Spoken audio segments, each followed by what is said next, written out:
So can I just come back a little bit there?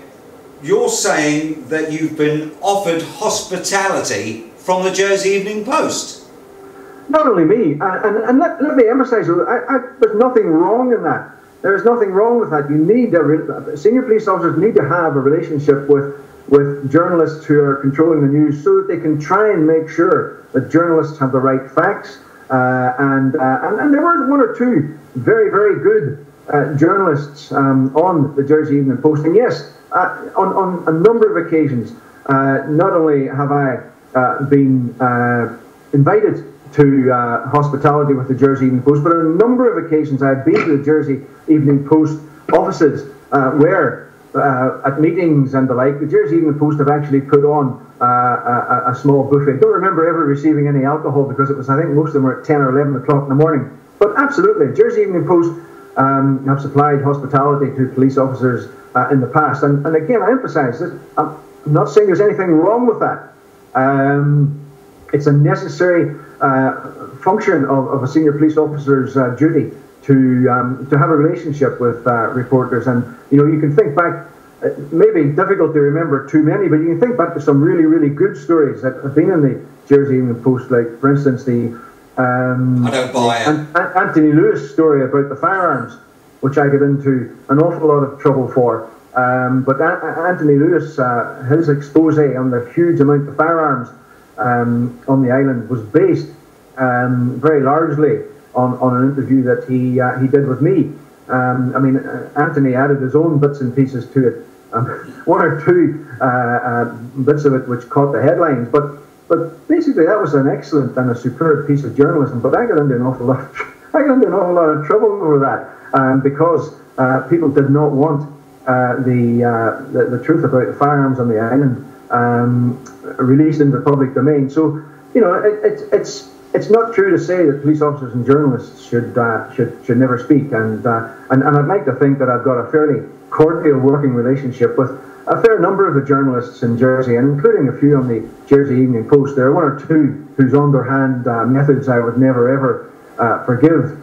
But there are one or two who, by and large, although I fell out with them quite often, I even fell out with Tony Lewis quite often. But at the end of the day, Tony was a hard-working and an honest journalist who, unfortunately, as you're probably aware, became very ill. But it's necessary on occasions to have a working relationship with journalists to do your job properly. Yeah, well, it just seems that it's a bad thing for News of the World to offer hospitality to police officers, but the same rules don't seem to apply to the Jersey Evening Post.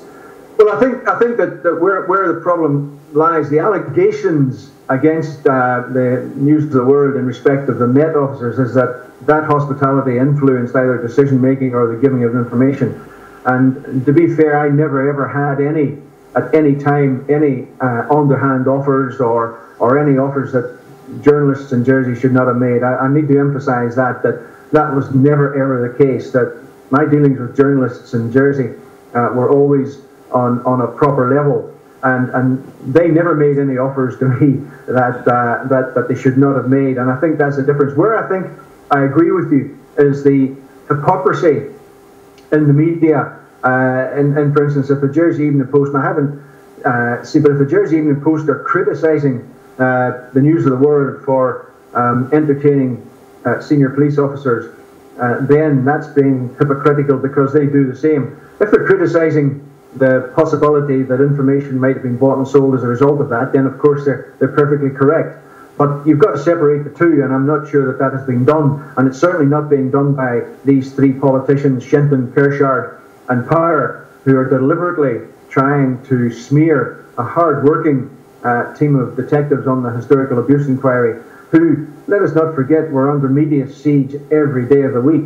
And of course, the press officer from Jersey was present in so many of these meetings, and I wonder, has anybody ever asked her about whether or not she ever detected any hint of an improper relationship between any police officers in the States of Jersey Police and any journalists who were investigating it. Now, Graham Power and I were both on record many times as saying that we knew that we had a leak within the States of Jersey Police who was feeding information to the Jersey Evening Post improperly. Now we captured and we got rid of one, but there was more than one, and there were times when it seemed that the Jersey Evening Post knew what was happening in the States of Jersey Police almost as quick as we did, and it was plainly obvious that somebody within the organisation did have an improper relationship with the Jersey Evening Post, and we went public on that on a number of occasions. So I suppose it can't be ruled out in today's climate that the question could be asked to the Jersey Evening Post: have they ever paid for information to the police? Oh, absolutely.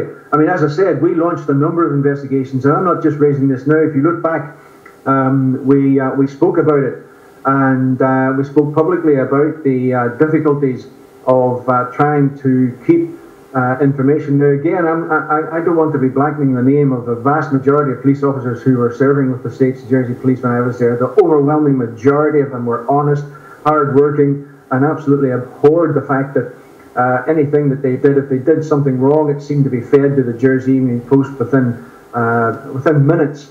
But there was definitely somebody there feeding journalists at the Jersey Evening Post with information, and if you look back, you can see that it's well documented and well audited. But there was certainly someone who was giving information to Jersey Evening Post that they shouldn't have been giving.